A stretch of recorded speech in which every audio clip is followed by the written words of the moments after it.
Oi, eu sou a Gabriela Franco.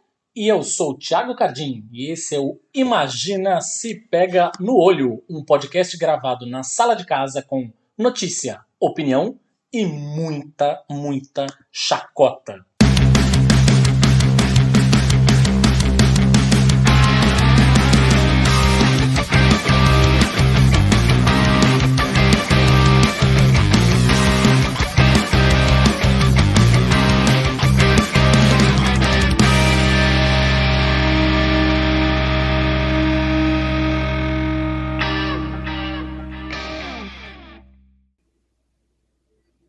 Muito bem, estamos gravando o mais novo episódio do Imagina Se Pega no Olho, diretamente de Metrópolis, falando aqui da redação do Planeta Diário. Planeta Diário. Eu tenho que me policiar para não falar Clarim Diário, como sempre. Enfim,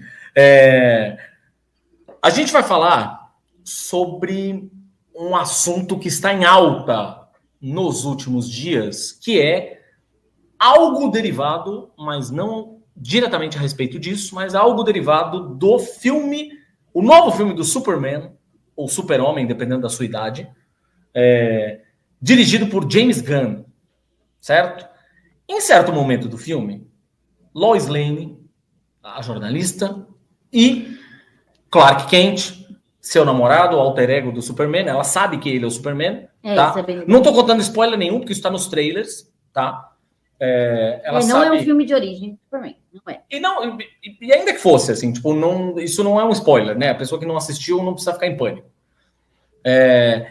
Inclusive, essa cena que eu vou mencionar agora está num trailer, num dos trailers do filme, que eles têm uma discussão depois de fazerem uma espécie de uma simulação. Ela faz lá uma simulação como se ela estivesse entrevistando o Superman em casa, eles são só os dois. Na verdade, assim, ela fica brava com ele, ela questiona, na verdade, os métodos jornalísticos do Clark, falando, óbvio, você está se entrevistando. Então, você já sabe o que você vai responder, então isso não é uma entrevista genuína. Não vamos combinar, Clark? Ele, não, eu quero te entrevistar, então vamos lá. Eu entrevisto você. Aí, ela faz tipo um media training. Ela faz, exatamente, começa a questionar, entrevistar o Clark Kent, ela grava, fica gravando. E ela, obviamente, é uma repórter, né? Então, ela é uma jornalista, então ela faz o papel de jornalista e ela faz perguntas que não são exatamente as perguntas mais fáceis do mundo, são perguntas mais duras, eles acabam brigando e tudo mais. Numa cena mais pra frente, essa eu não vou revelar qual é, para você que não assistiu o filme, em certo momento eles voltam a falar como casal, já aconteceu muita coisa no filme, eles voltam a falar como casal, e aí ela diz que eles são muito diferentes. E ela fala, eu sou uma garota de origem punk rock, eu costumo, como boa jornalista, não acreditar em ninguém, eu questiono tudo, eu desconfio sempre, e você acredita em todo mundo, ou seja, você é alguém que dá o benefício da dúvida sempre, você é aquele que sempre pensa em dar uma segunda chance e tal, blá, blá, blá, blá, blá. E aí ele brinca dizendo que ele também é punk rock, não sei o que, ela, como é punk rock? Aí eles brincam, eles falam bandas que eles escutaram e tal, ele fala até de uma banda que é uma banda... Que eu perdi tudo nessa hora, que ele falou que ele escuta P.O.D. Mas aí ele fala que escuta, é uma banda, os Crab Joys, que é uma banda que não existe, Joys, que é uma banda fictícia, né? Da DC, Enfim. E aí ele diz uma frase, que essa frase virou uma frase icônica. Enfim, hoje nas redes sociais você encontra essa frase sendo replicada em uma série de memes, em uma série de ilustrações e tal, que é quando ele diz, bom, mas ser como eu sou, ou seja, ser uma pessoa gentil, é ser punk rock nos dias de hoje. É o novo punk rock. Então, para falar sobre isto, nós convidamos aqui um grande amigo que, assim como eu e assim como a Gabi, manja não só de quadrinhos, mas também de música. E a gente vai falar sobre punk rock, certo? E sobre quadrinhos. E sobre quadrinhos, em algum momento. A gente está aqui com o André Morelli. Morelli, mais uma vez, muitíssimo bem-vindo ao Imagina Se Pega no Olho. Opa, beleza, pessoal. Sempre bom estar sendo convidado para falar das coisas que a gente é apaixonado. Salve! E estamos aí para falar. Acho que tem bastante coisa para falar. O punk é muito vasto e quem me conhece sabe que uma das frases que me guiam enquanto ser humano é que o punk rock não é um gênero, o punk rock é uma estratégia de organização. Boa! Boa. Falemos sobre isso. Antes até de entrar nessa pegada de falar sobre dá para ser punk sendo fofo, né? Enfim, acho que a gente entende um pouco a gente vai falar um pouco sobre isso, a gente entende um pouco do contexto no qual o Clark insere essa frase, mas eu quis muito falar sobre esse assunto, porque em certo momento, falando aqui em casa sobre isso, eu falei, putz, de fato, né? A gentileza é o novo punk rock, mas o bom e velho punk rock que prega talvez um soco na cara, uma rasteira em vagabundo fascista ainda faz muita falta.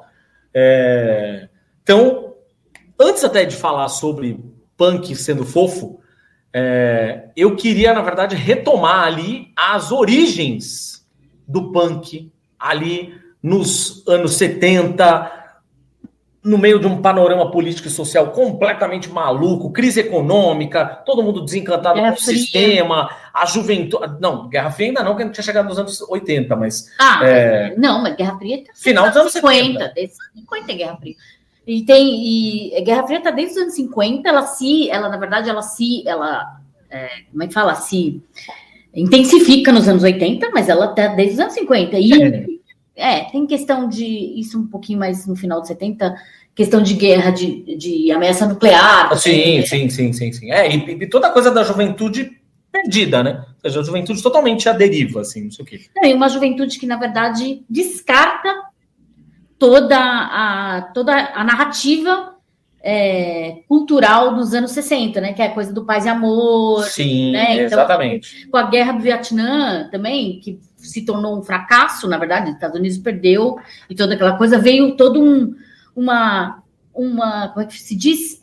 Uma decepção, né? Tipo, não adianta nada, cara, a gente vai todo mundo morrer, uma coisa meio niilista, se tornou conta da galera, Sim. E a galera também ficou, isso é balela, essa coisa de paz e amor, é tudo balela, vocês estão aí sem tomar banho também, foda-se, então a gente também vai tomar banho, mas se ficar sem tomar banho também, mas por motivo certo. Como é que tem, essa semana eu ouvi uma coisa, como é que falaram?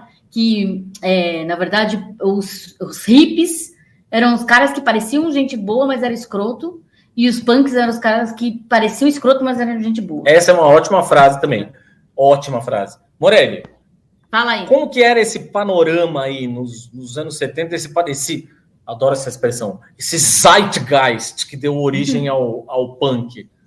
Tá, maravilha. Bom, vamos começar assim, estabelecendo que a música ela não é diferente de nenhum outro tipo de atividade humana, e as atividades humanas, elas, assim, toda atividade cultural, toda atividade humana, ela sempre vai ter uma onda que age em resposta a alguma outra coisa. Nos anos 70, a gente vai ter o rock progressivo. E o rock progressivo, ele aliena parte do público, porque para você montar uma banda de rock progressivo, você tem que ser um Mozart, tem que ser um Beethoven. As bandas de rock progressivo tinham um equipamento inacreditável. Os anos 70 são aquele período em que vai começando a se tornar mais comum shows em estádios. A banda está cada vez mais distante do público. O Rick Wakeman e aqueles sintetizadores dele eram mais caros que um apartamento em Londres. Assim, tudo vai ficando muito fora da realidade. E esse tipo de coisa vai gerar uma resposta. E a gente pode até fazer questionamentos a respeito disso. A gente pode colocar que, de repente, o rock progressivo era um negócio que estava tentando expandir limites, e ele teve como resposta uma resposta conservadora. O que foi a resposta conservadora ao rock progressivo no primeiro momento? Foi um gênero esquecido, inglês, que ninguém mais lembra dele, ele teve vida muito curta, chamado pub rock. Foi uma cena nos anos 70, assim, é tudo muito curto, talvez de 74 a 76. É muito, muito, muito curto. São bandas falando, esses caras do rock progressivo são uns bunda moles e a gente tinha que voltar a fazer rock and roll. São bandas fazendo música muito simples, muito rápida, na tradição antiga do rock. e eles tinham uma coisa de falar, nós vamos tocar para plateias pequenas, a gente jamais vai tocar em estádios, a gente jamais vai estar distante do público. Então, assim, foi daí que surgiu esse termo de pub rock, porque eram bandas que basicamente tocavam em pubs. Foi a semente do punk, né? E todos os garotos que estavam na plateia vendo os shows das bandas de pub rock, 2 anos depois fundaram o punk rock. Assim, né? O punk rock era mais rápido, era mais simples, era mais sujo, era mais agressivo e tinha um componente estético e político que o pub rock nunca teve. O pub rock era só música de festa, música de bar, né? E ele foi... E era uma música, era uma coisa meio democrática também, né, Morelli? Justamente para contrapor esse virtuosismo do progressivo, era uma coisa tipo, você não... todo mundo pode fazer o que a gente faz. São 3 acordes, aqui, tá, e esse ritmo, vai. Mas ele não tinha discurso, né? O punk tinha discurso. O punk comeu o pub rock. Tanto que algumas bandas de pub rock se reinventaram como bandas punks, né? Acho que talvez assim, a banda mais famosa que a gente tem nesse período do pub rock era uma banda chamada Ian Dury and the Blockheads. Eles eram uma banda de pub rock que se reinventaram como uma banda punk, assim, né? E isso aconteceu com outras bandas de pub rock, né? O punk tinha ele tinha o pacote completo, né? Ele tinha a atitude, o visual, a música, o discurso. Então, assim, ele falou com o público de uma forma que o pub rock não estava interessado. O pub rock eram só os caras dos subúrbios fazendo música, né? E que odiavam muito o rock progressivo. O punk vai nesse mesmo conceito, mas só que o punk expande isso para todos os lados, né? O punk, ele se coloca como manifestação artística, como inconformismo, ele assume discursos envolvendo coisas como anarquia, e ele se coloca de forma muito frontal contra os conservadores ingleses, contra a família real. Você deixa eu trazer um lado mais polêmico, uma pergunta polêmica aqui. Você está falando de pub rock, aí, obviamente, desse posicionamento das bandas, né? Depois das bandas de punk. Um posicionamento político. Posicionamento político contra a coroa inglesa. Estamos falando, portanto, que o punk surgiu na Inglaterra? Essa é sempre uma questão complexa, né? Assim, se a gente tiver que fazer ali a árvore genealógica do punk. A árvore genealógica do punk, eu vou dizer que o punk nasceu em Seattle nos anos 60 com os Sonics. Mas a gente tem também, então, né, foi importante colocar esse adendo, né? Você vai ter toda a cena punk nova-iorquina, que era completamente diferente do que era a cena punk inglesa, né? A cena punk inglesa também, ela se voltou, assim, tem essa questão da anarquia, né, que é um regime político, queira ou não, que eles adotaram, né, tipo, meio que como bandeira deles, que muita gente, até você estudar, por exemplo, teoria política, muita gente não sabe que a anarquia é uma sugestão de regime político. A galera achava que era coisa de punk mesmo, via o A do anarquia lá associado ao punk e achava, não, é porque é bagunça, é coisa de punk, que estava sempre associado a isso, essa coisa de bagunça, de punk e tal. E até que a galera começou a falar, não, nossa, existia, intelectuais anarquistas que falaram e escreveram sobre um novo regime de organização de sociedade, né? Então, tudo isso. Mas eles também, principalmente na Inglaterra, nos Estados Unidos também, mas não tanto quanto na Inglaterra, eles pegaram muito as questões trabalhistas para si, né? Nos anos 70, 80, teve muita crise trabalhista ali, principalmente do Partido Trabalhista e das classes mais menos favorecidas ali na Inglaterra, que ficaram desempregados, principalmente os carvoeiros, a galera toda, né, que era funcionário público, ficou sem cargo, foi todo mundo mandado embora, eles viveram em extrema pobreza. E eram justamente os pais desses caras aí que o Morelli está falando que escutavam o pub rock e aí se transformaram no punk rock. E tem a coisa, então a gente pode falar que o punk, de alguma forma, é também um gênero musical, uma expressão, na verdade, não é nem só gênero musical, enfim, né, mas é uma expressão cultural que é surgida das periferias, certo?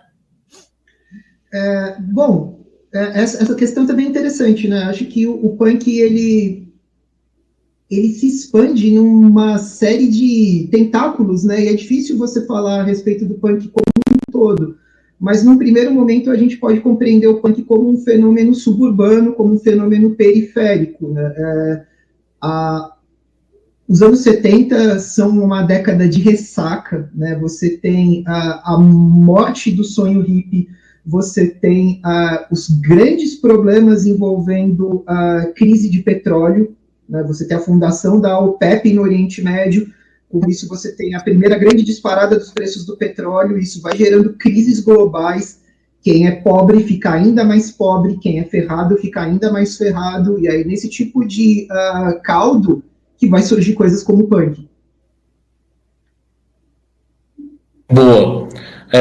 E tem esse outro ponto que a Gabi levantou, que eu acho que é importante. A gente tem um episódio muito legal aqui, talvez seja o nosso episódio com mais número de plays ever, que é um episódio que a gente entrevista o Acácio, que é um professor anarquista, e aí ele explica o que é o anarquismo durante 1 hora de episódio. Então, assim, a gente vai até colocar ele aqui. Se você estiver no Spotify, você vai ver ele já como um episódio recomendado para escutar também.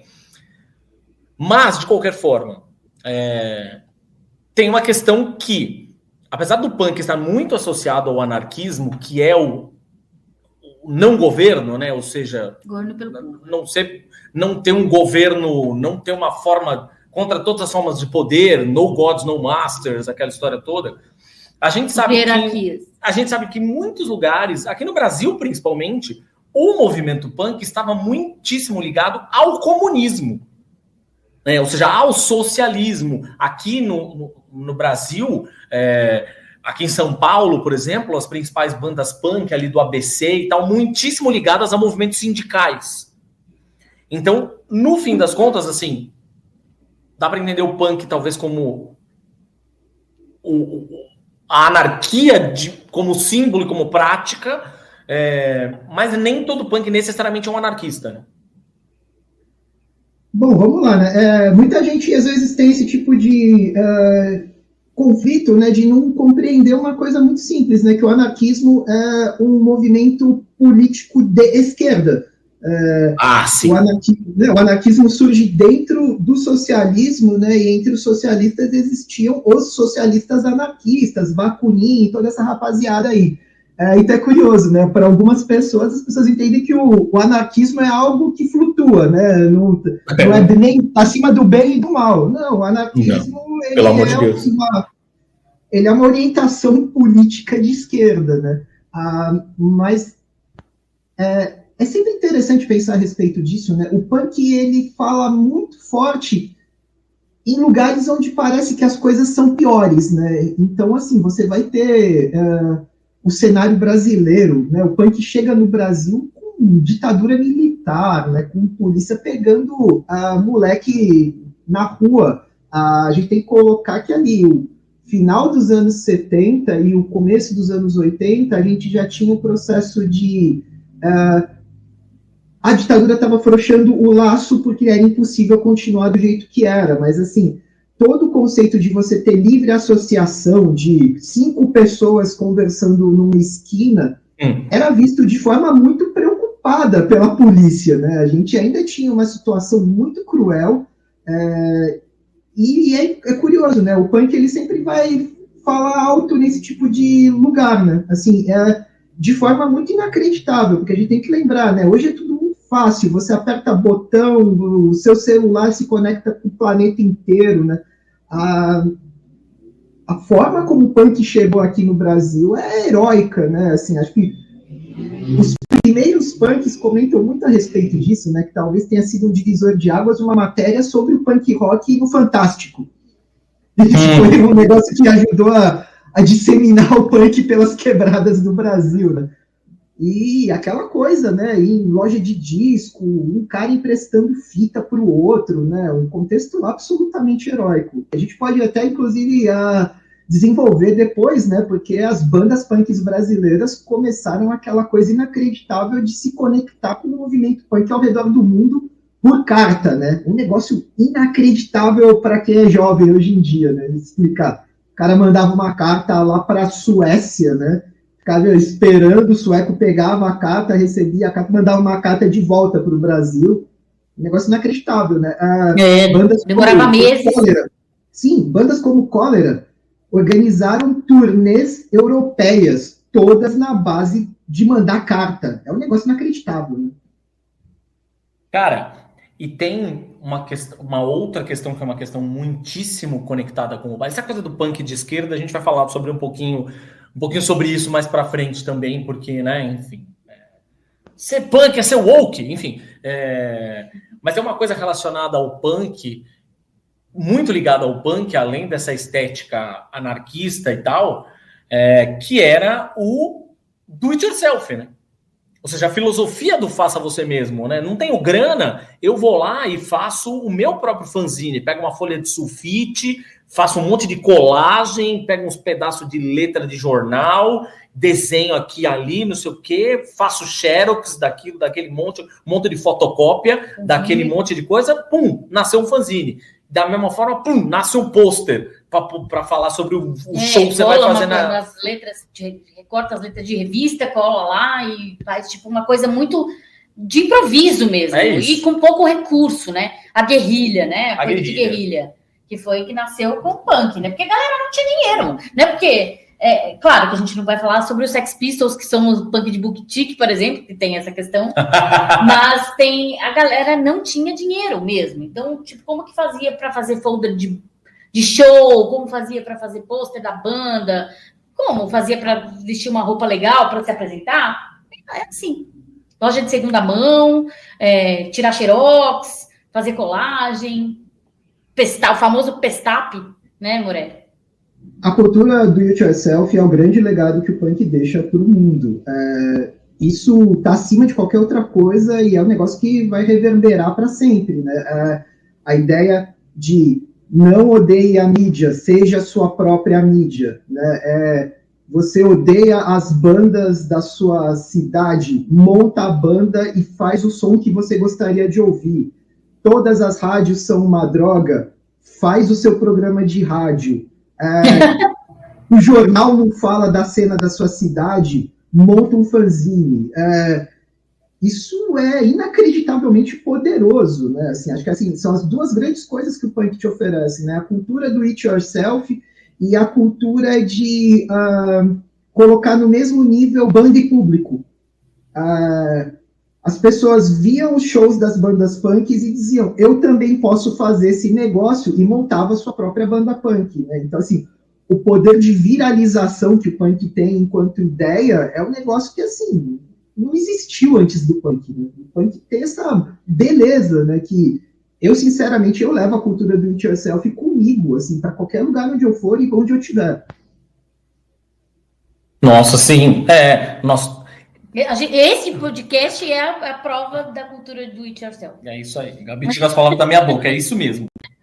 A gente está fazendo esse podcast, a gente faz o nosso site lá, o Gibizila, tudo isso inspirado pelo do it yourself. Não tem... Porque, não vou ficar reclamando que isso aqui está escrito dessa forma, isso aqui está sendo feito dessa forma. Então faz aí. Pronto, fizemos.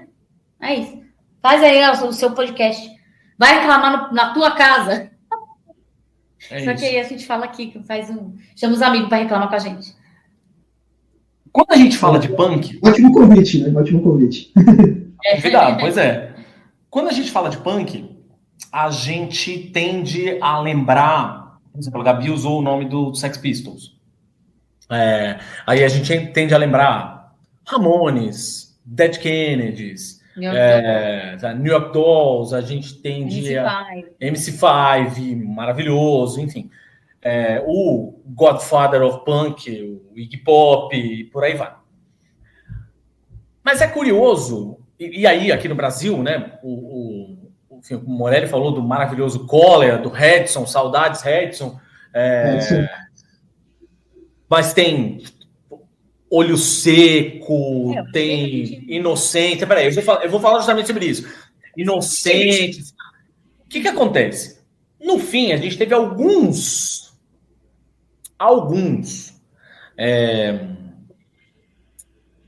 expoentes, digamos assim, grandes expoentes do punk, como grandes expoentes do rock como um todo, né? Mas, enfim, tiveram alguns expoentes do punk aí, ou saindo do armário, ou sendo tirados do armário como pessoas alinhadas a filosofias conservadoras. Desde o caso clássico do Johnny Ramone, evidentemente, que era um direitista arrombado, né? Um republicano arrombado, defensor de armas e o caralho, até o Johnny Rotten, Johnny Lindon, enfim, né, do Sex Pistols e tal, que também virou um baita do arrombado, o próprio vocalista do Olho Seco aqui no Brasil e tal. Grande parte dos Garotos Podres, que fez com que o Mal lutasse na justiça para trazer o nome para ele e pudesse montar uma outra formação da banda, não sei o quê.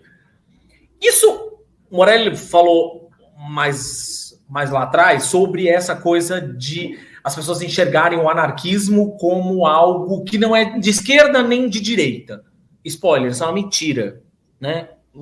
Ouça o nosso episódio com o anarquismo é de esquerda, é libertário e não liberal. Mas isso ficou esse pensamento assim, tanto é que se criou essa aberração da natureza chamada anarcocapitalismo.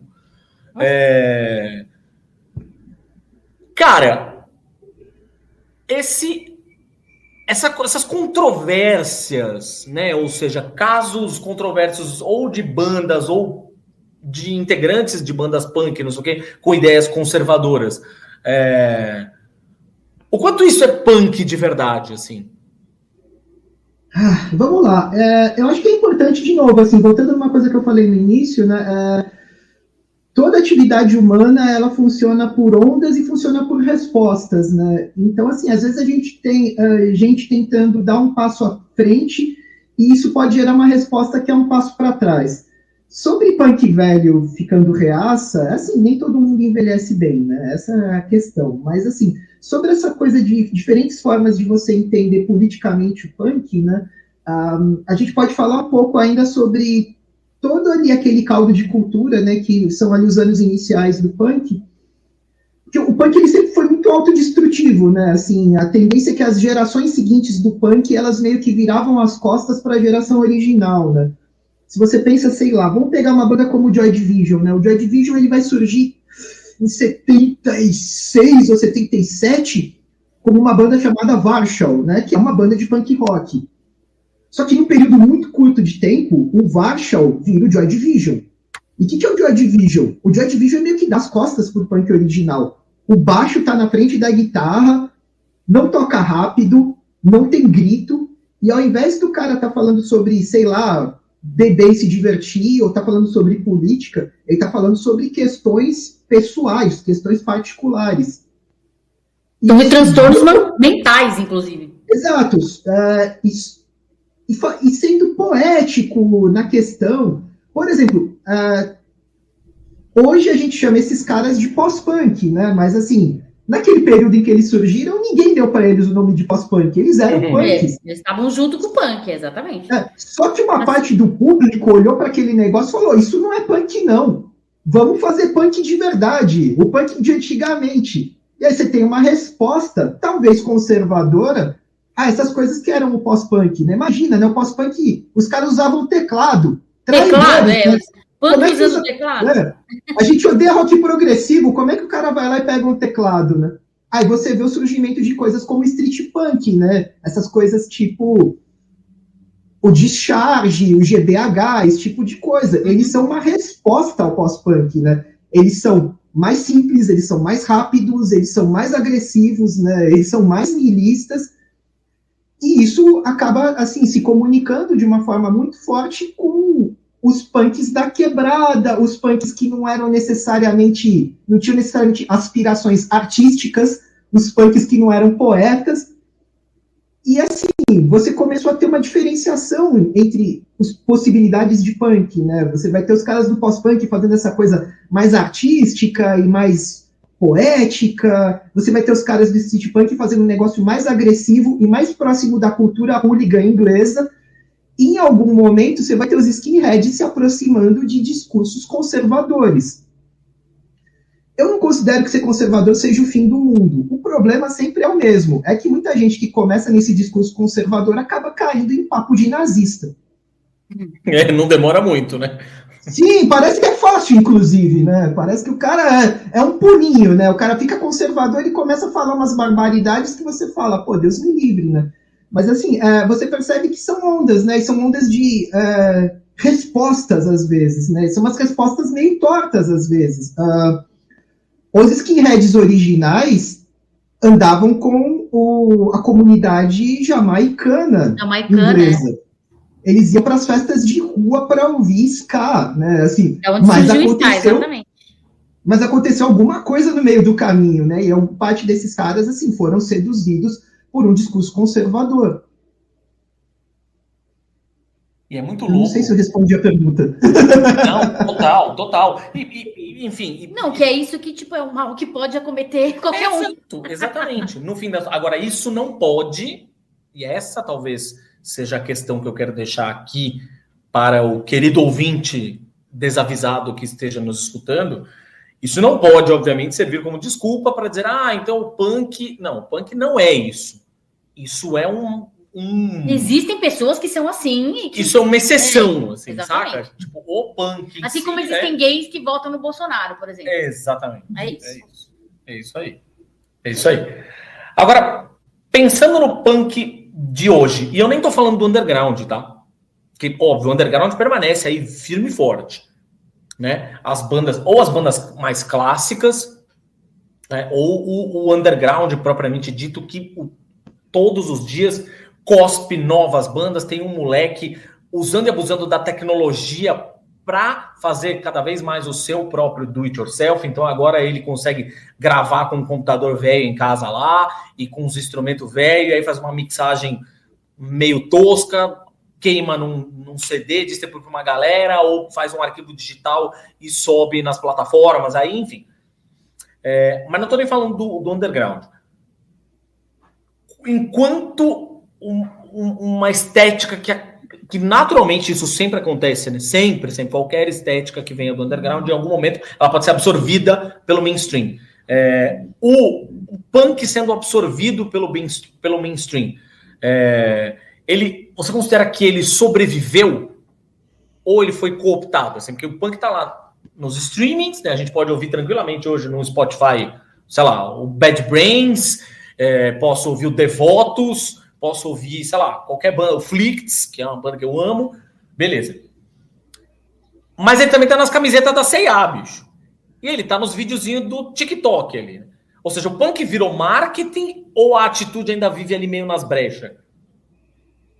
Cara, o punk sempre vai se reinventar, né? E a gente nunca sabe muito para onde ele vai, né? Os moleques estão aí, eles estão cruzando as informações, eles estão fazendo coisas, né? Você sempre vai ter respostas, né? Assim, por exemplo, sei lá, desmistificando coisas, por exemplo, né? O emo, a gente tem aquela imagem primária, né, de um moleque de franja, roupa preta e lápis no olho, né? O emo, ele nasce na capital dos Estados Unidos, né, em Washington, D.C., em 84, assim, sabe? O emo é muito velho, né, assim, e ele é uma resposta. O que estava acontecendo em Washington em 84, né? Os skinheads estavam começando a colar nos shows de hardcore, estava rolando muita treta, começou a ficar em voga entre a galera aquela postura clichê, né, do hardcore americano dos anos 80, o cara machão, fortão, que sai na porrada com todo mundo e enche a cara. E aquilo começou a afastar a molecada da cena. Aquilo afastava as mulheres da cena. Aí você vai ter um ponto zero nisso, que são os caras do Rites of Spring. Eles chegam e falam assim, a gente é contra toda essa merda, a gente é contra a postura machista, a gente é contra a violência, a gente é contra esses skinheads de merda que estão tretando nos shows, né? Os caras tiraram o nome deles dos ritos de primavera do Straczynski. É a coisa menos machona que dá pra imaginar, né? E tava lá os caras em cima do palco, né? Fazendo uma música muito rápida, com muita melodia e falando sobre os problemas pessoais deles, né? Foi uma resposta. E foi muito mal encarado num determinado momento. Mas é um negócio que ecoa até hoje. E que até num determinado momento foi cooptado pelo sistema nos anos 2000, com os malditos meninos de franja, né? E lápis no olho. Assim, a gente está sempre em um processo de resposta, de se rebelar contra um determinado status quo. Essa rebelião contra o status quo, ela vai ser cooptada, mas ela vai virar outra coisa. Tem banda agora nos Estados Unidos, tem uma microcena super disfuncional, que são os moleques misturando emo com black metal. Ô, louco! É inaudível e invendável. E os moleques estão lá fazendo o lance deles. Dane-se. Assim, porque a linguagem sempre vai se reinventar. Que louco, bicho. Eu ia perguntar justamente isso, sobre bandas contemporâneas que ainda mantêm esse espírito do punk ainda. Ainda que a gente possa... E acho que talvez nem as próprias bandas, sei lá, por exemplo, Amy and the Sniffers, ou as meninas mexicanas lá do The Warning, ou aquelas meninas super jovenzinhas lá do Linda Lindas. Ou mesmo o Idols, que é uma banda que tem muito desse peso, mas ali, em algum momento, sei lá, puxa um pouco do metal, puxa um pouco do eletrônico e tal. O Turnstile, por exemplo, que é um lance... A herança original deles é do hardcore, mas aí, até música pop eles foram beber e tal. De alguma forma, por mais que esteja diluído musicalmente, você acha que isso é uma forma de manter o espírito do punk vivo também?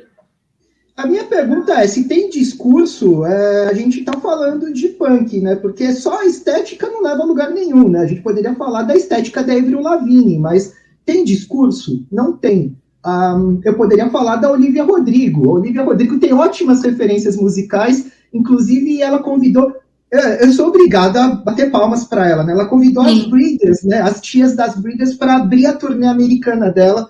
Provavelmente as Breeders estão fazendo os maiores shows da carreira delas, mas, de novo, tem discurso? Não tem.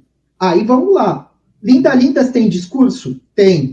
O Idols tem discurso? O Idols tem discurso. O Turnstile tem discurso? O Turnstile tem discurso. Então, assim, eu acho que assim, o punk, pela estética, ele não é necessariamente punk, ele é só um quadro na parede. Se não tiver um discurso associado à estética, é só estética, né? Isso aconteceu bastante na ramificação do punk, que é o pós-punk, e o gótico, né? Por exemplo. Né? Sim, na verdade... Gótico não tinha... Muito do gótico não tinha discurso. Né? Era só a estética. O gótico é engraçado, né? Porque o gótico ele é meio que uma... Ele é uma subversão profunda do anarcopunk inglês, né? O anarcopunk... É estranho pensar nisso, né? Mas o anarcopunk inglês deu no gótico, né? Os caras, sei lá, do Crass, né? No determinado momento, eles... O punk ficou colorido, né? O punk ficou colorido. Os caras do Crass, assim, começaram a só se vestir de preto. Aí eles pararam de cortar o moicano deles e a pintar o moicano deles, né? Aí o moicano caiu e virou um mullet preto. Aí o punk odiava a religião, né? Eles começaram a fazer baterias tribais na música, né? Só de sacanagem e falar a respeito de uma possível espiritualidade que o punk poderia trazer para as pessoas. E isso caiu no gótico, né? É muito doido pensar aí como as cenas elas vão se bifurcando. Então, essas cenas sempre um tentando provocar o outro, né? Sempre sim, são respostas. São respostas. Ser disruptivo com o que vinha antes. A Silks, apesar de ela sempre rejeitar o rótulo de gótico, ela nunca falou, ela falou gótico é igreja, não tem isso, né? Mas ela vem do punk puro, né? Tipo, do punkão, blá, blá, blá, e depois ela foi ficando mais soft e mais pop. Ela colava uma roleta, os caras... Sim, ela rolava. Junto com Pretenders também. Sim, Silks, com 15 anos, era membro do fã-clube do Sex Pistols, né? E a primeira formação do Silks and the Benchies tinha Sid Vicious na bateria, né? Tudo profundamente conectado, né? Exatamente. E é engraçado que isso me fez lembrar uma coisa, né? Mais um ponto para... Muita gente fica de sacanagem, né? Fazendo aquelas conexões entre o emo e o gótico, né? Mas, assim, o emo e o gótico tem uma conexão divertidíssima, né? Que, assim, os emos e os góticos odeiam profundamente o rótulo, né? Se você pergunta para um gótico se ele é gótico, ele vai negar veementemente que é gótico, né? E o emo, ele faz a mesma coisa, né? Inclusive, o Guy Picciotto, né? Que é o fundador do Rites of Spring, né? Que anos depois fundaria com o Ian MacKaye o Fugazi, né? Teoricamente o pai do emo, né? Se pergunta esse negócio de emo para ele, fica muito bravo, né? E ele dá uma resposta que eu considero, inclusive, bastante razoável, né? Ele fala, hardcore emocional? Que porcaria é essa? Toda música é emocional, né? O Bad Brains não... Ele fala, né? O Bad Brains não é emocional? Que conversa é essa? Ele fala, o Rites of Spring era uma banda de hardcore. Que papo é esse de emo? Ele é o pai do emo, mas assim, ele sempre vai responder isso. No fim, a gente está falando aqui, então, que o punk de verdade, ou seja, a raiz do punk tá aqui dentro, né? E não fora, ou seja, não tá no jeito que eu me visto, mas não tá, ou pelo menos não tá só, né? No palco, na postura de palco, ou na estética, mas tem que estar principalmente numa rebeldia, numa rebeldia cotidiana, assim, né? O John Lydon, ele tem... Atualmente ele é uma figura horrível, né? Mas durante décadas ele foi uma figura muito interessante para ser ouvida, né? E ele estava ali no olho do furacão. Ele era membro da primeira turma punk inglesa, né? E ele comentava que um objetivo a ser alcançado pelos primeiros punks era a busca por individualidade. Cada membro da turma tinha um visual diferente um do outro, tinha um cabelo diferente um do outro. Eles buscavam não terem um visual em comum, eles buscavam individualidade, era uma grande busca. Né? E ele disse que em determinado momento do Sex Pistols, ele olhou para o público e ele falou, cara, deu ruim. Porque ele olhou tá todo mundo igual. Estavam vendo o show, ele falou, todos os moleques tinham o mesmo corte de cabelo do Sid Vicious, todos os moleques usavam uma jaqueta preta igual a do Sid Vicious, todos os moleques usavam um cordão com uma gilete no pescoço, igual o Cid. Ele falou, acho que a gente não conseguiu se fazer entender, né? A gente falava sobre individualidade e agora tá todo mundo vestido igual. Mas o punk tem essa questão, né? A adolescência sempre vai ter essa coisa de você querer fazer parte. E às vezes querer fazer parte é ser igual. Mas você sempre vai ter diferenciações. Fazer parte mantendo sua e tentando encontrar sua individualidade, né? Essa é a grande dicotomia da adolescência, né? Você quer fazer parte da turma, mas você quer ser o diferente entre os iguais. Então, é sempre essa luta. E é muito louco, porque quem viu... Não sei se você viu o documentário do Sex Pistols. É bem feito. Não, foi Lixa Fúria que a gente viu? Qual foi aquele? A série. Desculpa, foi a série. A série do Danny Boyle. A série ainda não assisti. É bem legal, bem legal. E o John Lydon é o mais combativo de todos eles. É muito legal você ver, a gente que conhece ele hoje, que olha e fala, puta que pariu, no que deu, né? Que onde errou, onde bateu a cabeça o velho. Mas ele era o mais... Nem todo mundo envelhece do jeito certo. Nem todo mundo sei lá, mas ele tomou muita droga, ficou louco. Mas, enfim, ele era o mais combativo, ele era o que mais cobrava os caras do discurso fazer sentido. Ele falou, cara, isso que você tá fazendo faz sentido? Né? Tipo... E ele era muito combativo, ele também era muito punk, a atitude dele era muito punk com a própria gestão da banda, né? Com a gravadora, com a galera. Ele falava, não, a gente tem que distribuir, não tem que ser assim, vocês estão querendo capitalizar. Ele era muito político nisso. E é muito louco você vendo o que deu, né? Eu acho que assim, o que fica de ensinamento é isso, né? Se o punk ali na raiz dele, ele estava pregando individualidade, assim... E não individualidade num sentido de, pensa só em mim. Não, é um outro tipo de coisa, né? É pensar que, assim, o punk pode ser o que a gente quer que o punk seja, né? eu gosto muito de toda a cena lá de Olímpia, né? Vamos falar um pouco de geografia, porque é importante, né, fazer esse tipo de coisa, né? Existem 2 lugares nos Estados Unidos chamados Washington, e um lugar não tem nenhuma correlação com o outro, né? Existe a capital dos Estados Unidos, que é Washington, que fica na costa leste dos Estados Unidos, que é uma cena que deu para o mundo o Bad Brains, que deu para o mundo o Stray Edge, que deu para o mundo a Discord e tudo mais, né? E você tem do outro lado dos Estados Unidos o estado de Washington, né? Que fica na costa leste, por exemplo, e a gente tem as 2 grandes cidades, né, de Washington, que é Seattle, né, que deu para o mundo... né, Seattle é um lugar do rock desde sempre, né? Seattle deu para o mundo o Sonics, Seattle deu para o mundo o Jimi Hendrix, Seattle deu para o mundo a Sub Pop, que é o lado do grunge, e tem uma cidade ali próxima de Seattle, né, que é Olympia, que é a capital de Washington, né, que é a sede da K Records, né, a gravadora do Beat Happening, e de onde surgiu o Riot Grrrl. E assim, né, eu acho que é importante colocar essas coisas, né, porque o Calvin Johnson, né, que é o fundador do Beat Happening e o fundador da K Records, né, ele foi um cara que foi fundamental para expandir a percepção das pessoas do que poderia ser o punk, né, e ele dizia isso, né, ele dizia, olha, um cara de moicano e jaqueta de couro é punk. E uma menina de óculos e suéter tocando violão também pode ser punk, né? Sim. Era isso que eu queria entrar, era aí que eu queria entrar, inclusive.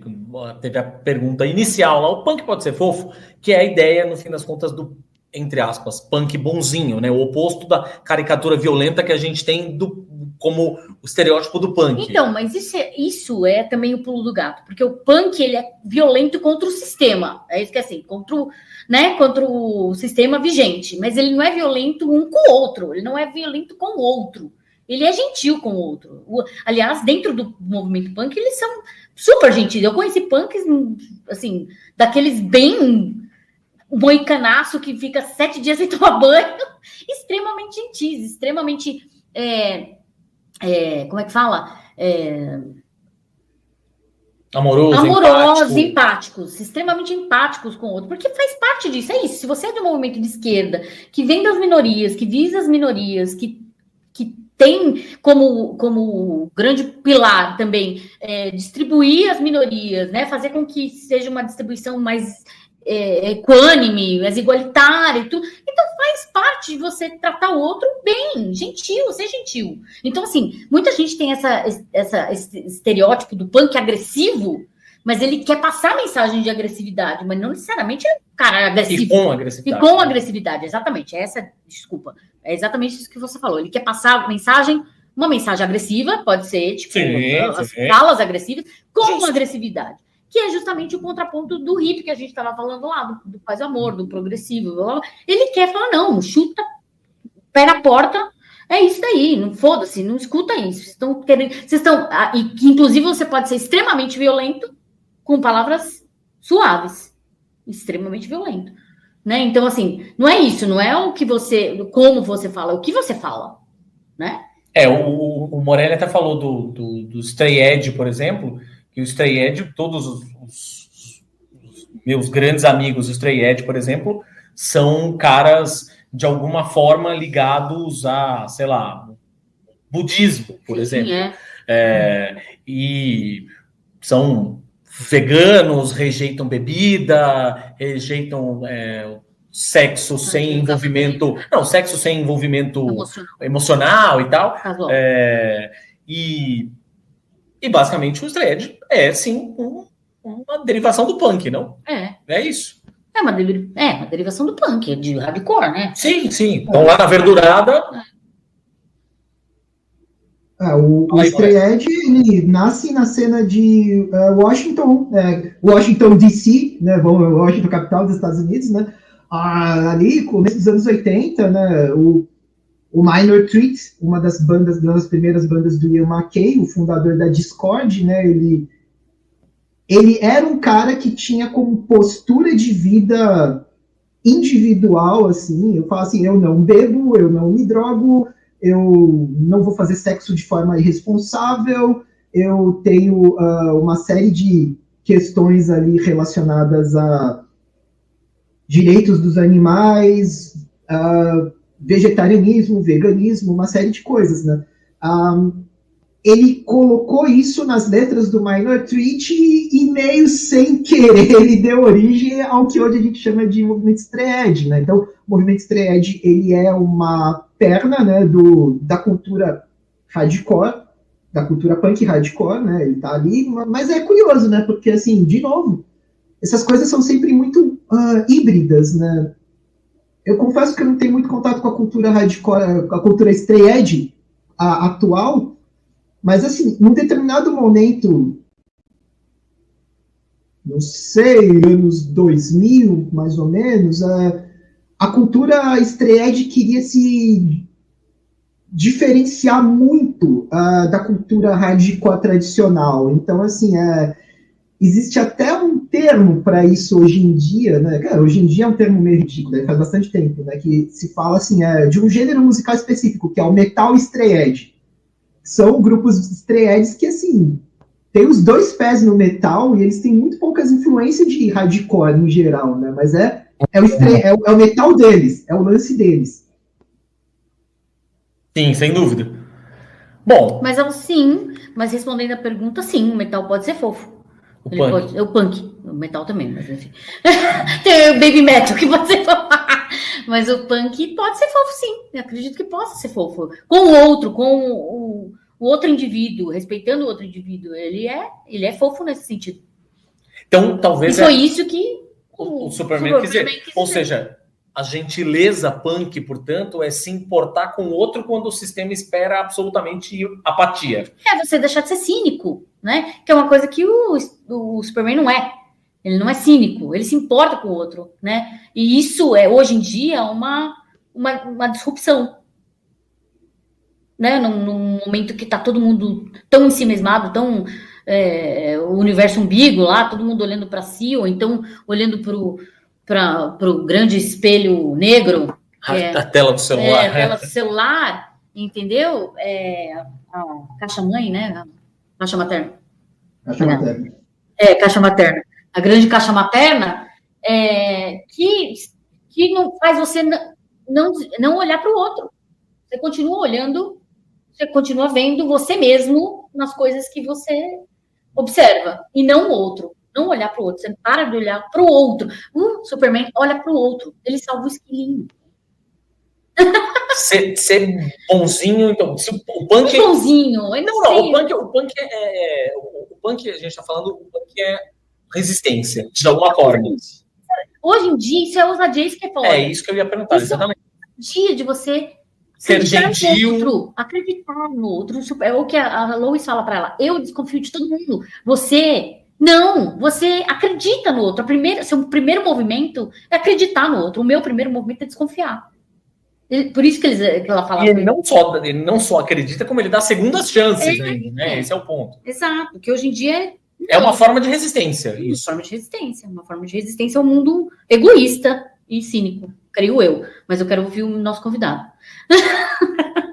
Olha, talvez saindo um pouco do território da música, mas tentando respeito, né? A gente está vivendo algumas décadas um certo predomínio da estética do desencanto. A gente fala sobre distopias o tempo todo, a gente fala sobre fantasia sem esperança, e isso se reflete na produção da ficção, né? A gente tem, por exemplo, a gente teve nessas últimas décadas, a ascensão de gêneros como o cyberpunk, como o green dark, como o dark fantasy. E você, assim, dando exemplos, né? A gente, por exemplo, o Game of Thrones, né? Toda a série de livros e as séries de TV e tudo mais, né? Elas tratam de um contexto de fantasia muito mais sombrio e muito menos esperançoso. Aí você vai ter coisas, por exemplo, a série The Witcher, né? De livros, games e TV e tudo mais, né? Também um material de dark fantasy, né, gritty fantasy. Você vai ter em mangás aquela obra, né, o Berserk, que é uma obra super pesada, super densa. A gente está vivendo o predomínio desse negócio há bastante tempo. E, recentemente, tem gente se rebelando contra esse tipo de coisa. E aí você viu surgir termos muito curiosos, que são os nomes que eles usam para se rebelar contra esses gêneros sem esperança. Um dos gêneros é chamado de Hope Punk, e o outro gênero é chamado de Solar Punk. Sim. Vou falar assim, olha, as coisas são difíceis, a gente está enfrentando aí uma série de questões complicadas, mas eu, personagem de uma obra de ficção, eu opto por ser bom, eu opto por acreditar nas pessoas e eu opto por continuar lutando. Então, assim, na verdade é curioso, né? Se você parar para pensar, esses conceitos do Hope Punk e do Solar Punk, eles estão muito conectados com o início da ficção científica, que é super otimista. Então, a gente vai ter que dar aqui um plot twist para falar a respeito. O Superman é Hope Punk? O Superman é Solar Punk? Mais ou menos. O que a gente pode dizer é que o Solar Punk é Superman e o Hope Punk é Superman, porque o Superman está conectado com a ficção científica lá de trás, que é uma ficção científica otimista, né? Assim, a gente tem assim, essas diferenciações, né, de possibilidades de composição dentro de uma obra de ficção, né, de fantasia. Por exemplo, coisas como Tolkien, O Senhor dos Anéis, né? Os caras classificam esse tipo de material como noble bright, né? Que é assim, são personagens bons que fazem o bem, mas eles meio que não têm conflito. Já nesses gêneros mais contemporâneos, eu estou falando de coisa muito recente, nessas coisas de Solar Punk, Hope Punk, são coisas assim, 2016, 2017, são coisas que estão acontecendo agora, né? Os personagens são bons e têm conflito. E uma coisa que é muito comum, tanto no Solar Punk quanto no Hope Punk, é resgatar uma ideia original do punk, né? Que é falar assim, as soluções são coletivas. São narrativas que não vão atrás do herói individual. São grupos de pessoas que resolvem coisas. E nesse sentido, por exemplo, que a gente pode falar de obras que tenham esse tipo de característica, né? Todas as séries dos Jogos Vorazes têm essas características, e apesar de hoje em dia ser uma pessoa horrível, que a gente não deve nem falar o nome, né, muito do Harry Potter tem essa característica de pessoas coletivamente lutando contra a opressão. Sim. Mas a gente não vai falar o nome da autora, não merece. Dessa arrombada, não, definitivamente. Não.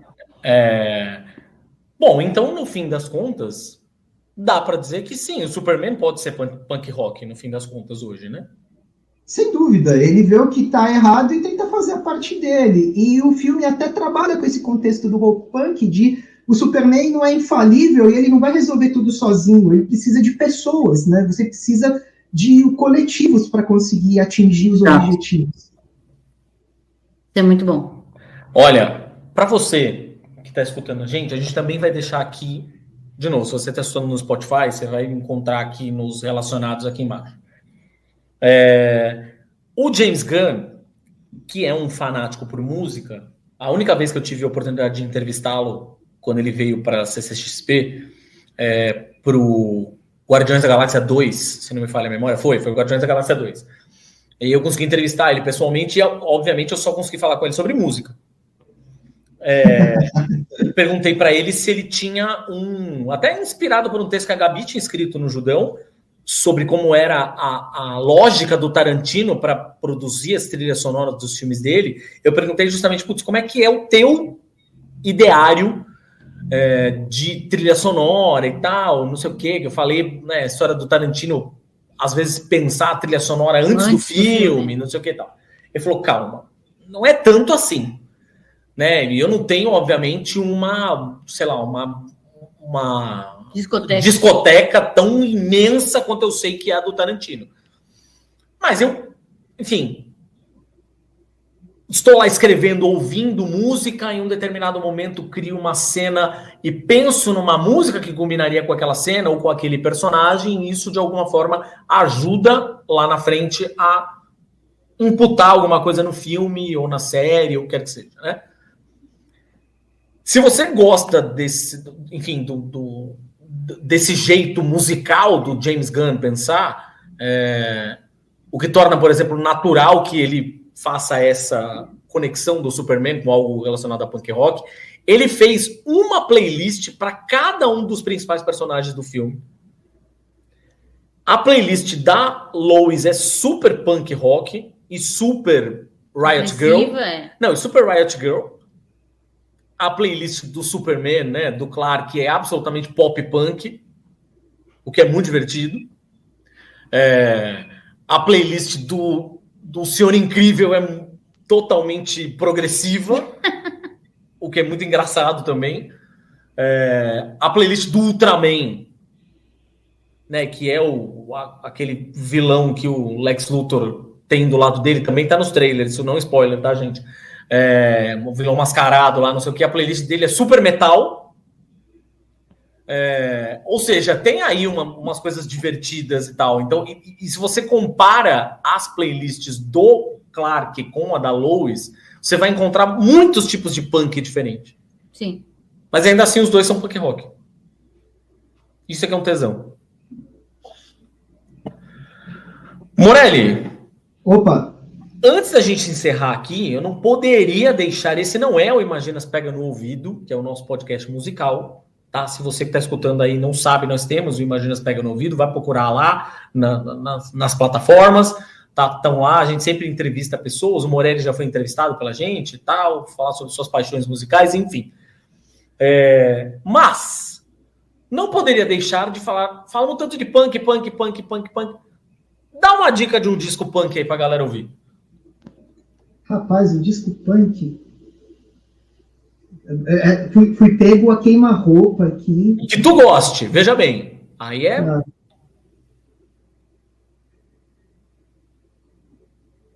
Cara, nossa, que difícil. Peraí, eu vou precisar pensar bastante. Não, acho que na verdade eu não tenho que pensar, eu tenho simplesmente que dizer, né? Eu vou falar aqui, cara, algo que me conecta profundamente com a cena hardcore é o primeiro disco cheio do Fugazi, o Repeater More Tree, que é o EP, o Repeater o Repeater é um disco e tem mais algumas músicas do EP. Eu acho esse disco uma obra-prima. Ele mostra para onde é possível você expandir os conceitos do punk, porque inclusive assim, né, ele não é considerado por muita gente um disco de hardcore, né? Para algumas pessoas ele é o disco que inaugura um gênero muito próprio, né, que é o pós-hardcore.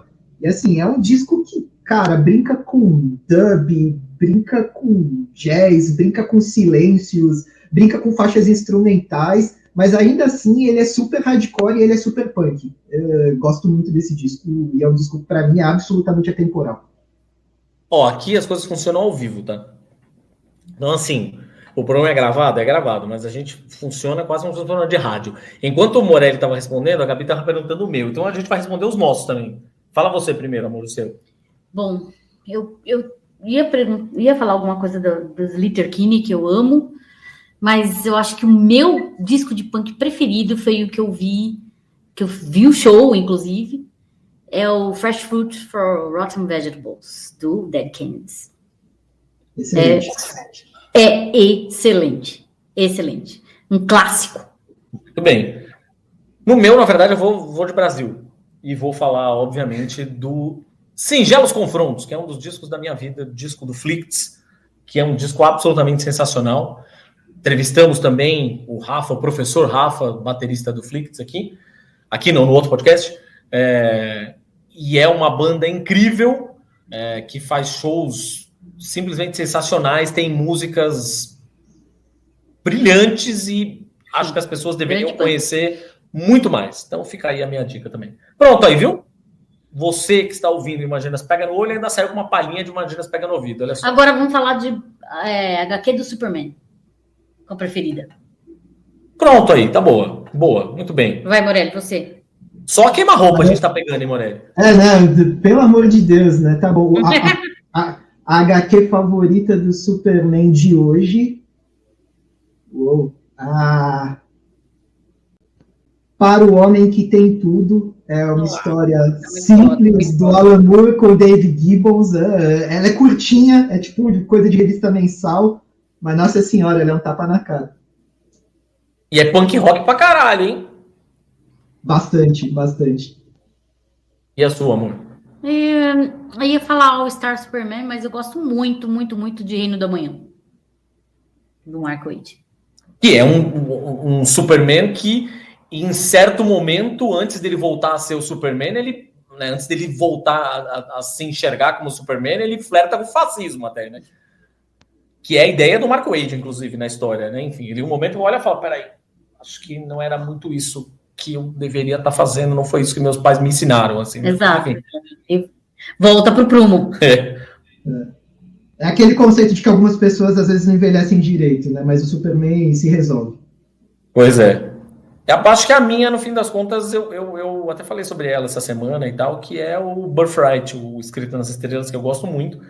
Eu descobri recentemente o Identidade Secreta, do Busiek, graças ao Fala Animal, que eu gravei um podcast lá especial sobre... Eu nunca tinha lido, e fui ler e apaixonei, achei incrível. Mas o Birthright, para mim, é muito legal, porque o Mark Waid, ele faz um Superman ali, que é ele se dá o luxo de fazer o que o John Byrne fez lá nos anos 80, que era basicamente reimaginar o Superman. E o Superman vira vegetariano, igual a mim. Então é isso aí. Por isso que você gosta. O Superman estreede pra caralho. É isso. Imagina, inclusive, o Superman no quarto dele lá em Smallville ouvindo Shelter. Olha. Boa. Morelli, brigadaço pela presença. A gente Vou deixar esse momento final, óbvio, agora para você dizer onde as pessoas encontram o Morelli, onde as pessoas conversam com o Morelli, leem o que o Morelli escreve, enfim. Cara, eu ando bem low profile nesse sentido. Eu sou um jornalista de nerdice, eu trabalho para Editora Europa, fazendo uma série de coisas. Sou um dos colaboradores da Editora Europa, do nosso amigo Manuel de Souza, também fazendo alguns trabalhos. Eu tinha colunas por aí, mas eu confesso que eu dei uma pausa em tudo. Sei lá, as pessoas podem me encontrar no meu perfil no Instagram, que deve ser minha única rede social que eu mantenho, que é o Morelli Land. O que mais eu posso dizer a meu respeito? Bom, eu iniciei faz pouco tempo um canal no YouTube sobre saúde emocional e mental, chamado Egonauts. Quem quiser dar uma olhada, é bem-vindo. Um projeto recente. E já que a gente falou bastante sobre punk e tudo mais, eu só gostaria de dizer que tem umas músicas interessantes que eu estou compondo aqui em casa que talvez vejam a luz do dia, mas é tudo pro ano que vem. Olha, rapaz, que da hora! Se precisar de alguém para cantar, pode me chamar. Opa, tá anotado. Valeu demais, bicho. E stay punk. Stay punk. Stay true, stay punk. Momentos de Bizila. As suas dicas de filmes, séries, quadrinhos e discos. Bom, alô, nós falamos sobre...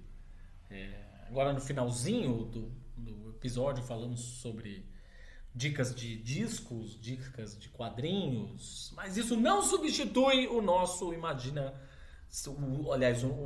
o espaço Momentos de Bizila aqui dentro do Imagina Se Pega no Olho, tá bom? Então é isso, a gente tá aqui com as nossas dicas culturais. Vamos lá. Vamos falar sobre filme. Primeira coisa, tem um filme que eu tava querendo muito ver, vi muita gente falando bem do filme.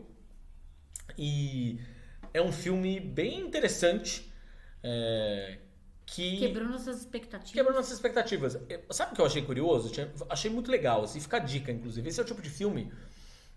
geralmente, a gente, enquanto jornalista especializado em cultura pop, a gente tende a consumir, né, os trailers, spots de TV, aquela coisa toda. Mas, por exemplo, esse é um filme que eu vi muita gente falando bem. Eu meio que tinha uma ideia de para onde ele iria por conta do pôster especificamente, mas eu não vi o trailer. E aí eu fui assistir o filme justamente descobrindo as coisas com o filme. E foi muito legal. O filme se chama Acompanhante Perfeita, tá? Que é um filme de ficção científica, embora não pareça. Você vai assistir o filme... Não fala que é terror, é terror. Não é terror, gente. É ficção científica. Você vai assistir e você vai entender exatamente o que a gente está querendo dizer. É um filme com o Jack Quaid fazendo o seu papel clássico de Jack Quaid, basicamente. Acho que já é o terceiro Jack Quaid que ele faz. No coisa ele é... No The Boys ele é bonzinho. Aí ele não é bonzinho não, mas enfim.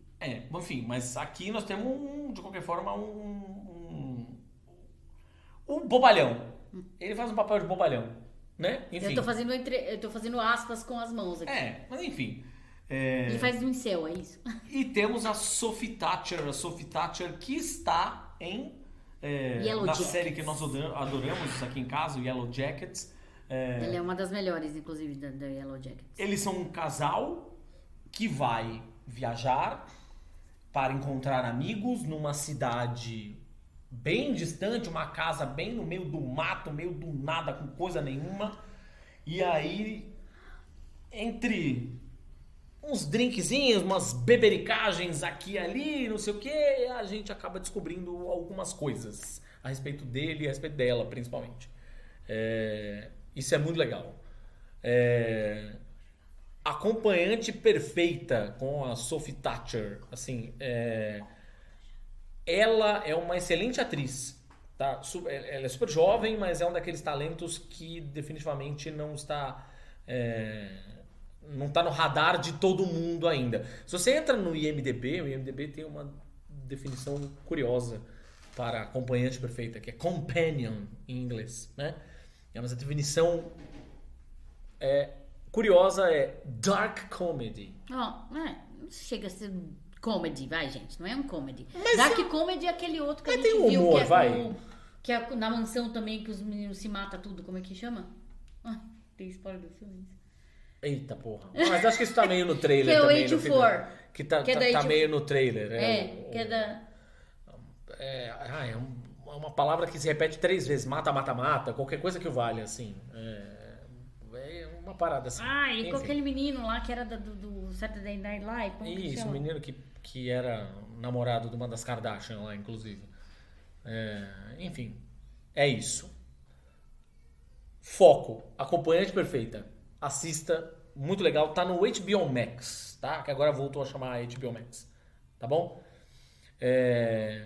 Falando especificamente aqui sobre séries, tem uma série que a gente está acompanhando. Acabamos de ver o penúltimo episódio, no momento que a gente está gravando esse podcast. Na semana seguinte, esse podcast vai ter o último e derradeiro episódio. Também está no HBO Max, veja você. Não estou fazendo propaganda para eles, mas se quiser pagar, a gente pode pagar, que a gente topa. Que é o Chespirito, Sem Querer Querendo. A série que conta a vida do criador do Chaves e do Chapolin. Uma série mexicana que conta a história do Chaves. É uma série que é produzida por ninguém menos que o Roberto Gómez Fernandes, que é o filho do Roberto Gómez Bolanhos, tá? O único filho homem que ele teve, né? Ele teve 5 filhas mulheres e um único filho homem. É ele que está produzindo a série. É uma série... Morte. Morte, viu? Falei que era uma palavra que se repetia 3 vezes. Morte, exatamente. Isso é uma dark comedy. Muito bem. Assista também, Morte é legal. Anota aí que se bobear tá no HBO Max, inclusive, também. Mas falando só aqui sobre a série do Chespirito, cara, assim, a gente tá falando de uma série que é uma série autobiográfica, mas é uma série, ou seja, é de fato uma série dramática com roteiro, não é um documentário. Então, na prática, o que isso significa? Tá? Que é uma série que não necessariamente ela é inspirada no livro de memórias do Roberto Gomes Bolanhos, no Sem Querer Querendo. A gente tem aqui, foi lançado recentemente pela editora Estética Torta no Brasil. Mas assim, toma muitas liberdades poéticas, né? Quando apresenta, por exemplo, o momento em que ele se transforma no Chapolin Colorado, né? Que ele cria o Chapolin Colorado e incorpora o Chapolin Colorado. É muito diferente do que aconteceu na vida real. Mas ali eles criaram uma coisa que é uma coisa super poética, da mesma forma. O episódio que é muito bonito, inclusive, que é o episódio em que ele cria todo o conceito em torno do Chaves, é muito, muito bonito.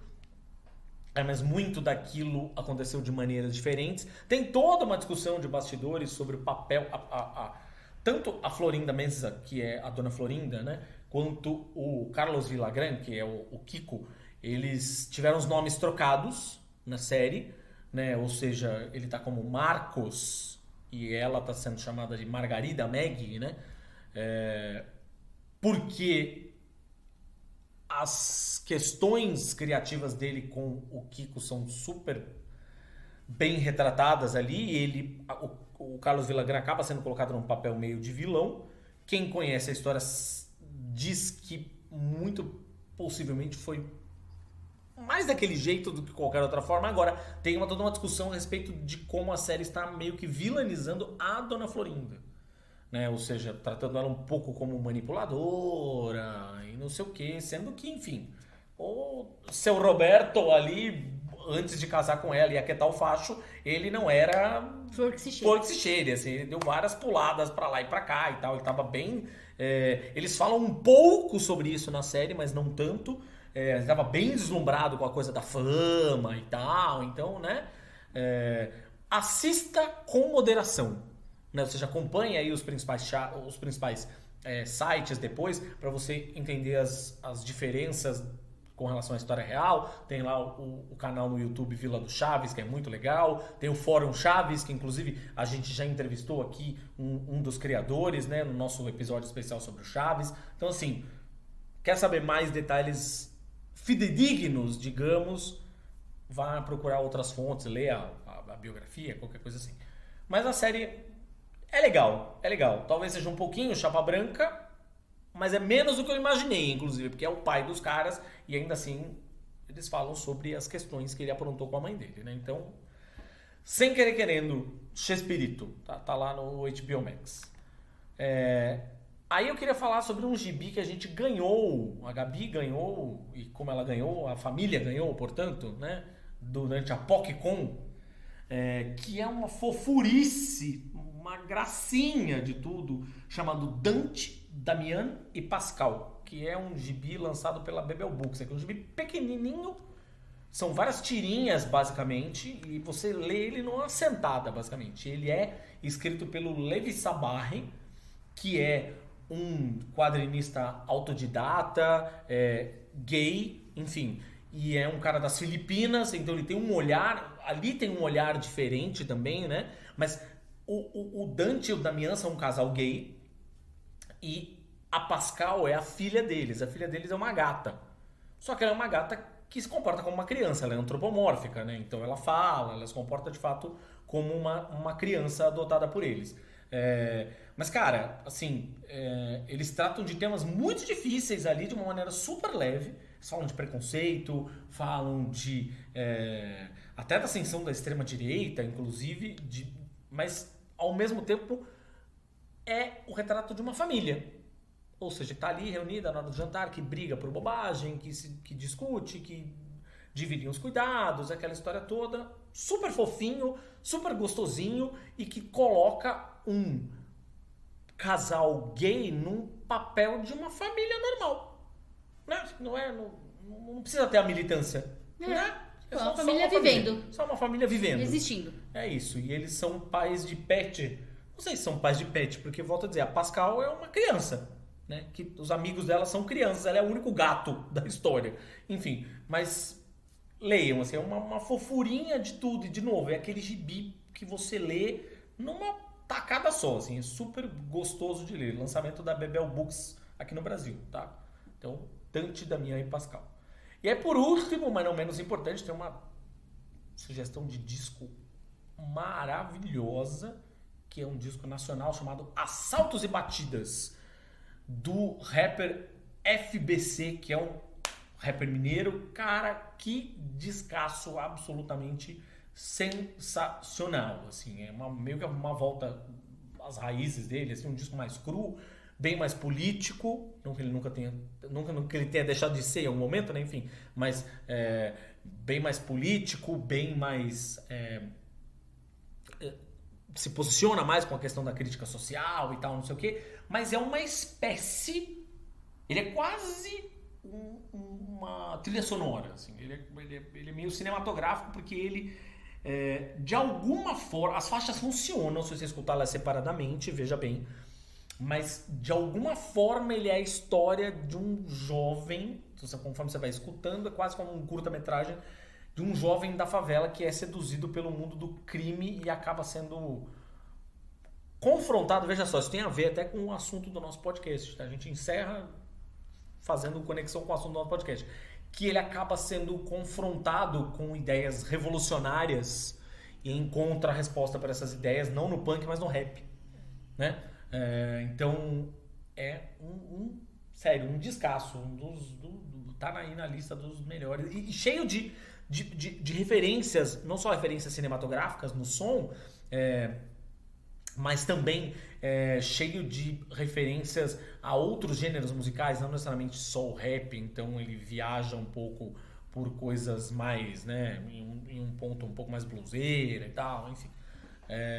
Assaltos e Batidas, do FBC, tá aí pra você ouvir em tudo que é plataforma. E você, muito obrigado por ouvir mais este episódio de Imagina Se Pega no Olho. Lembrando sempre que esse podcast está disponível em tudo que é plataforma. Spotify, Deezer, Amazon Music, Apple Podcasts. É só escolher acessando o endereço www.imaginasepeganoolho.com.br ou então o link da nossa bio lá no Instagram. E se você quiser ficar por dentro das nossas atualizações, basta nos procurar nas redes sociais. Estamos no Instagram, como Imagina Se Pega no Olho, e também no Threads e no Blue Sky. Mas nestes dois como Gibzilla, reunindo tudo que é da família de conteúdos Imagina. Tem também um canal no WhatsApp, para você não perder nenhuma novidade dos conteúdos que nós produzimos, sem depender dos algoritmos das redes sociais. O endereço também está no nosso link da bio. Não esquece que temos nosso canal no YouTube, hein? Já dá pra ouvir todos os episódios e ainda ver alguns vídeos mais longos que a gente tem arriscado a fazer sobre gibis, discos e demais nerdices. Procura por Imagina Se Pega no Olho, se inscreve, dá like, comenta, compartilha e clica no sininho para não perder nenhuma atualização. E a gente tem também o nosso podcast filhote, que é o Imagina Se Pega no Ouvido, um talk show com quem vive de música a respeito das suas paixões musicais. E que tá entrando numa nova temporada. Então assim, é só procurar na sua plataforma de áudio favorita a imagem do nosso olhinho, só que com 2 orelhinhas. Para quem gosta de cultura pop, também estamos no gibzilla.com.br, escrevendo semanalmente sobre filmes, séries, músicas, quadrinhos, o pacotão completo. E por último, se você tiver interesse em ajudar esse casal de produtores de conteúdo, considere mandar um pix de qualquer valor para gibzilla@gmail.com. Vai ser uma ajuda e tanto para quem rala fazendo um trabalho 100% independente. Era isso. Valeu demais pelo seu apoio e até o próximo episódio.